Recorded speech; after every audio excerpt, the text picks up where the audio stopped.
সকালবেলায় কি হচ্ছে? সকালবেলায় কি হয়? সকালবেলায় সকাল সকাল চান সেরেছি, সেরেই এক কাপ মিশ্রির জল, যেটা আমার সব থেকে ফেভারিট। চানটা শীতকালে সকালে করা যেমন খুব চাপ, কারণ এই কি চান করলে আর ঠান্ডাটা অতটা লাগে না। যাই হোক, আজকে রবিবার, চান টান সেরে রেডি হয়েছি। আমার বাড়িতে আজকে সকাল থেকে হুল্লোড় হচ্ছে। কতদিন পর একটা সুন্দর রবিবার আমার শুরু হচ্ছে, কি বলবো। ঘড়িতে বাজে 8:10, শ্লোক উঠেছে 6:30। সেই থেকে মোটু পাতলু চললো, যতগুলো গান আছে সব শুনবে, শুনে একটু নাচবে।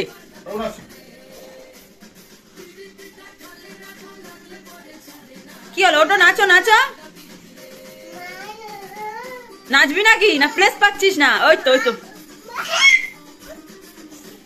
অনেকদিন পর সকালটা এত সুন্দর শুরু হচ্ছে, কারণ কোনোদিন ছিল এত সকালে ওঠে না। সেই 9টা 9:30, তখন অনেক বেলা গড়িয়ে যায়, তখন আর এইসব হয় না। ওর খিদে পেয়েছে, ওই জন্য উঠে গেছে, তা ভালো।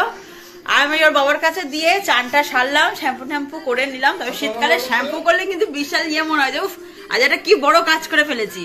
ভালো দিন, সুন্দর দিন তোমাদের শুরু করছি। আশা করছি ব্লগটাতে তোমাদের ভালোই লাগবে। অনেক দিন পর আজ রবিবারটা আমার এত মানে কি বলবো অ্যাক্টিভ শুরু হলো। সকালটা নাচ হচ্ছে।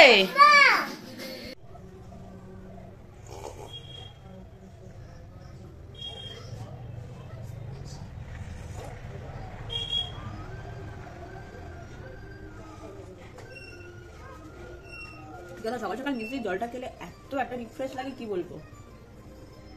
আজকে একবার রান্না বান্না সেরে নিয়েছি। এটা হচ্ছে শ্লোকের পাতলা ফুলকপি আলু দিয়ে মাছের ঝোল, আমাদের পার্শে মাছের ঝাল, আর মুড়োর ডাল। যদিও সবই মানে এই ঝোলটা আমরাও খাবো। আর সিম্পল মেনু, আর শুধু একটু বেগুনি করবো। এতটাই ঠান্ডা পড়েছে, একটু আগে এগুলো গরম করে মানে তৈরি করলাম, সে অলরেডি আবার ঠান্ডা হয়ে গেছে। ফের আবার নতুন করে বেগুনি আর ফুলকপির চপটা গরম করতে হচ্ছে। আর বলো কেন, এখনই ঘড়িতে বাজে 1:30। এরই মাঝখানে শ্লোক একবার ঘুমিয়ে নিয়েছে, ভাত তো খেলোই না। এই সবে উঠলো, উঠে ভাত খেলো, আর ঘুমাবে আর ঘুমাবে না, হয়ে গেল আজকে আমাদের রবিবারে ঘুমটাই গেল। বাবা কি বলছে শুনতে পেলাম না, আর একবার। বাবু বাবু মাঝখানে বসবি, কথা দে। ও কথা দেবে না, মাঝখানে বসবি, মাঝখানে বসবি। ওই তো কতবার চোখ নেড়েছে। একটু বাবার হাতে হাত দিয়ে দাও তো, প্রমিস করে দাও, একটু প্রমিস করে দাও। শুয়ে শুয়ে লিটিল হার্ট পেয়ে গিয়েছে।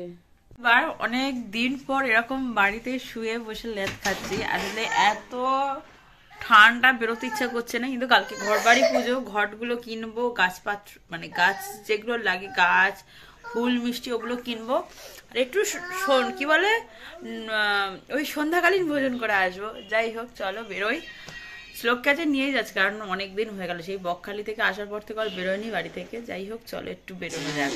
সকালে ঘুম থেকে উঠে ব্রাশ করেনি, এই বিকেল বেলায় ব্রাশ নিয়েছো তুমি? হ্যাঁ, এই ঘুরতে যাচ্ছি, ব্রাশ করবে তুমি এখন? চলো রাতে এসে করবে। হ্যাঁ বাইরে যাচ্ছি তো, বাইরে যাচ্ছি। কই দেখি? হ্যাঁ বাইরে, হ্যাঁ চলো বাইরে। ঠান্ডা পড়েছে না সত্যি, সারাদিন বিছনা লেপ আর কম্বল নিয়ে পড়ে আছে। কি খাচ্ছ? শসা? এই বাবু তুই শসা খাচ্ছিস? একটু ভেজিটেবিল খাও। মাথা দেখা যাচ্ছে না, বল মা এত চাপা দিয়েছে।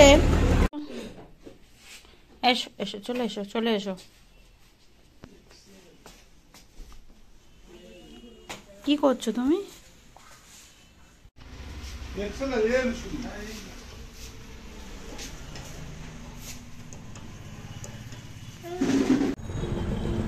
হ্যাঁ হ্যাঁ দিয়েছে।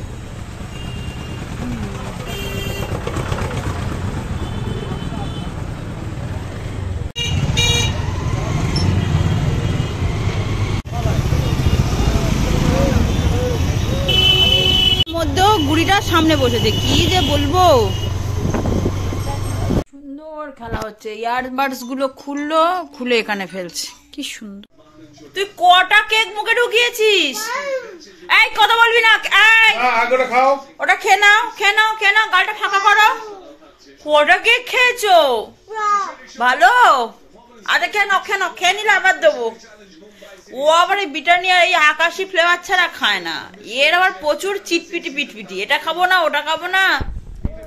ভালো, আরে খা, আগে খা, আগে খা। শীতকালে না ভীষণ সমস্যা হচ্ছে, না পারছি বাইরে যেতে, না লোকটাকে বাইরে পাঠাতে পারছি। সারাদিন এই ঘরের ভেতর যেন চার দেয়ালে ও বন্দি, আমরাও বন্দি। ঠান্ডাটা যে কবে একটু কমবে যেন একটু বাঁচবা। আমার রাতে একটা ক্যালসিয়ামের বড়ি থাকে, আমি এসে ওষুধ খেতে পারিনি, ও এসে ব্রাশ করা শুরু করে দিয়েছে। এত ঠান্ডায় ও সকালে ব্রাশ করবে না, ও রাতে ব্রাশ করবে। ও বাবা।